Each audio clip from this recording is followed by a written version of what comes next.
MLA అసమర్థత వల్లే ఇసుక అక్రమ రవాణా జరుగుతుందని టేకుమట్ల మండల బీఆర్ఎస్ నాయకులు ఆరోపించారు.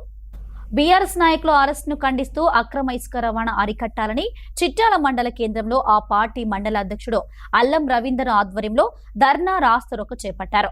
అక్రమ ఇసుక రవాణా జరుగుతుంటే ఎమ్మెల్యే ఏం చేస్తున్నారని ప్రశ్నించారు.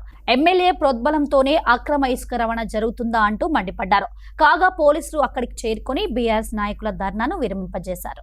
అధికార పార్టీ నాయకులు స్థానిక ఎమ్మెల్యేకు వ్యతిరేకంగా ఆ ప్రాంత ఇసుకను అక్రమంగా తరలిస్తున్నారని మరి నిన్న ధర్నా చేపట్టడం జరిగింది. మరి ఆ ధర్నాలో అధికారులు చేయబట్టే అధికారుల అండదండాలతోనే ఇసుకను మరి అక్రమంగా తరలిస్తున్నారని ఆ పార్టీ నాయకులు మాట్లాడడం జరిగింది. మరి అధికారులు అండదండాలతోనైతే ఈ స్థానిక ఎమ్మెల్యే మరి అసమర్థుడైతేనే ఈ యొక్క ఇసుక అక్రమంగా తరలించడం అనేది జరుగుతూ ఉన్నది. ఇసుకను తరలించే దానిలో ఈ స్థానిక ఎమ్మెల్యే అసమర్థుడా లేకపోతే ఈ స్థానిక ఎమ్మెల్యే ప్రోద్బలంతోనే ఈ గుళ్ళ పేరుతోని బర్ల పేరుతోని ఇసుకను తరలిస్తున్నారా మరి ఇక్కడ ఉన్నటువంటి ప్రజలు అర్థం చేసుకుంటా ఉన్నారు.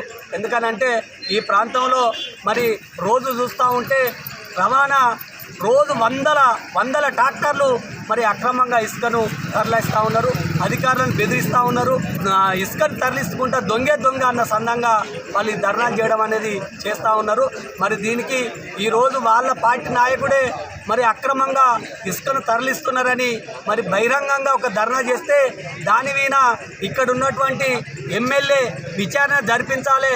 గుళ్ళ పేరుతోని ఇసుకను తరలించేది ఎవరు, మరి బళ్ళ పేరుతో తరలించేది ఎవరు, ఈ అక్రమ ఇసుకకు రవాణాకు ఎవరు బాధ్యులో ఇక్కడ ఉన్న ఎమ్మెల్యే స్థానికంగా నాయకులతోని అధికారులతోని మరి విచారణ జరిపించి వాళ్ళ మీద చర్య తీసుకోవాలని ఈ సందర్భంగా మేము డిమాండ్ చేస్తూ ఉన్నాం. అధికార పార్టీ వాళ్ళు చేసినారు.